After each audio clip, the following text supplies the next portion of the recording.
this team at mentally, do you feel? Feeling good. I know the bye week was much needed. I know a couple of guys are banged up, so good chance to catch up on some rest, get our bodies rejuvenated. And I'm feeling good, pretty good coming out the bye week. Got a little bit of extra time to prepare for Oregon and prepare for the matchup ahead. So I'm really excited about where we are and where we are going into the week. Rico, in terms of that, preparation with the matchup, what stands out about some of Oregon's past coaches? Oh, they're a really good group. Probably as talented as the group we're going to play all season, as we played all season. So got to be ready for the matchup. Know they're going to take their shots. They have a quarterback that they believe in. They got receivers they believe in. So we know it's going to be a tough matchup. But I think we're going to come and play. I'm really confident in the ability of the secondary, B, Nazir, Hunter, Preston, all the different guys, and Austin Brown. I really think we can go out there and kind of stick with these guys. So I'm super excited for our opportunity. After getting sort of going at as much this year, is that frustrating, at times when you're not necessarily getting the opportunity? Yeah, a little bit, because when it comes to it, we're losing games. You kind of feel like you're not making a difference out there a little bit, but I just kind of knew it would come with it. I have to be better when I do get my opportunities. That's something I want to capitalize on. So, but it can be a little frustrating, a little disheartening when we're losing games and you feel like you're not making no kind of impact or difference out there. But I'm just gonna keep trying to do what I do and kind of shut down my side of the field when I can to make it even easier for the defense as a whole. You kind of touched on it, but as far as after you get 7 interceptions one year, you kind of just talk about kind of mentally preparing for the season. It sounds like you sort of expecting that maybe people wouldn't come at you as much. Yeah, I kind of knew. You never know. With certain teams, they're not going to care. We're going to take our shots at this guy. We believe in our guys, but other teams are going to back down. And I knew that kind of coming to a year. So just kind of preparing myself to be extra keen on how my details and my fundamentals throughout my technique, and just try to get better on that as I go throughout the season, and kind of fill the voids and the holes in my game where I wasn't showing as much kind of good of a performance.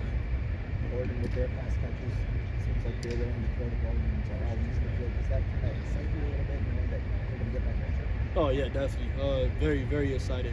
When you have a team that want to throw the ball no matter what, trust their guys no matter what, you kind of live for those matchups as a quarterback. And they have a really good group of guys. So I'm really, really excited for the opportunity. I think it's going to be fun, and I'm a really good test for our secondary.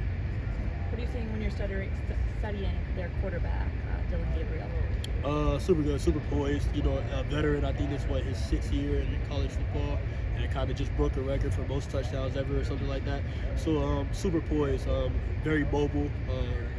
Can run the ball, can hurt you in the run game, can make almost every throw on the field. Super accurate. So just gotta get him off the spot. Gotta get him a little bit flustered. Can't let him have easy access and let him get comfortable.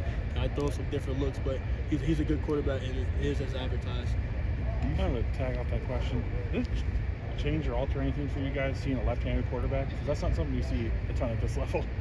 No, not. I mean, not really. We know kind of the same thing. Just know when he moves the pocket, a lot of his rollouts are going to be to our defensive right, just because that's his throwing hand. So just got to be alert for that, just the rollouts and stuff like that. But outside of that, nothing really. With a couple of guys you mentioned during the bye week, shorter practices, guys are getting more reps than younger guys. Have you kind of noticed, a little bit of growth from some of those younger guys, especially if they're getting more opportunities as they might know? Oh yeah, definitely. I think the bye week is really beneficial for the younger guys because they're taking most of the reps. I see guys in my room, especially Jonas, Jace, Xavier, Amari Snow, all of them are really maturing and growing. I think they've the step they took since the start of the season, has been really, really vital for them, and I think the bye week showed that, and I'm really excited for their progress. And even after we're up out of here, they're becoming guys. I'm really excited for the direction of the program in the secondary in that aspect. And then for you guys as corners, the last 2 weeks specifically, it seems like you guys have gotten near 100% of the workload. Do you kind of feel that a little bit more, compared to when you guys were rotating a little bit more with Xavier getting in there and some of the other guys? I mean, not really, because I'm kind of used to it. That was a little bit more of my role. Kind of last year, I played almost every stop, so that's kind of what I'm used to. So, I think just getting back into that swing of thing, getting back into that flow is really not much of a change for me because I was used to kind of playing the whole game. Despite the lack of picks, you kind of talked about working on different areas of your game. This year, do you feel, even though the numbers aren't there, that you're better? as a player? And if so, in what areas can you point to say, hey, I feel I'm stronger here? Yeah, definitely. I feel like I've grown a lot as a player, especially in just kind of my detail, my technique. I think one thing I kind of shied away from, not shied away, but I didn't do as much of last year as press, and I did a lot more. I've done a lot more of that this year, so just kind of looking forward to that. And then haven't been gotten much opportunity to get tackles and everything like that, but I feel like when I have gotten an opportunity, I've been a little bit better in that aspect. And then just kind of in the run game, trying to be a little bit more physical. So I feel like I've improved as a player. And even though the picks and the stats aren't there, I feel like personally I've gotten better as a player. Hunter kind of mentioned like the outside world doesn't give you guys a ton of chance on Saturday. Does that do anything for a locker room? Like maybe free you guys up, like kind of play free in that way? Definitely. I think that's how you want it. It's just like doubt us, don't give us a chance. That's kind of what we want. I think we're going to play with that mentality that we have nothing to lose, because at this point we don't. Oregon has everything to lose. We're a team that's going to come out here and play hard no matter who we're playing. So really excited for the opportunity. I think that's going to fuel us.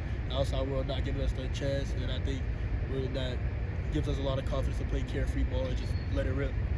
Going back to that Iowa game, the little run for over 300 yards. Is it secondary? Is it tough? The opponent's run game is just as well as yours. How do you kind of? Yeah, a little bit. It's a little bit tough. Iowa. I just don't think we as a whole defense did a good job. And even when we got our chances at secondary, we didn't stop them. So I just think, but when they're controlling the line of scrimmage and they're being able to dominate, it is a little kind of disheartening for the defense. And then I know we're better than that as a defense, a lot better than that as a defense. Just didn't show it. So excited to kind of get out the Oregon front and just prove the defense that we are. You mentioned Dillon Gabriel, his ability to kind of move in the pocket. Does that change anything from a cornerback perspective of how you defend, or does that not really change? Yeah, just knowing the play is never over. Kind of even though if you're good covering your man, this guy can just scramble around. So you got to plaster and run around and follow him around the field. Just knowing you're gonna, instead of covering for 3 to 5 seconds, maybe 5 to 7. So just knowing that he can get elusive with the ball and just kind of not staying stagnant in one place. We gotta cover our guys for longer and just be aware. Yeah, thank you. Yeah, thank you guys.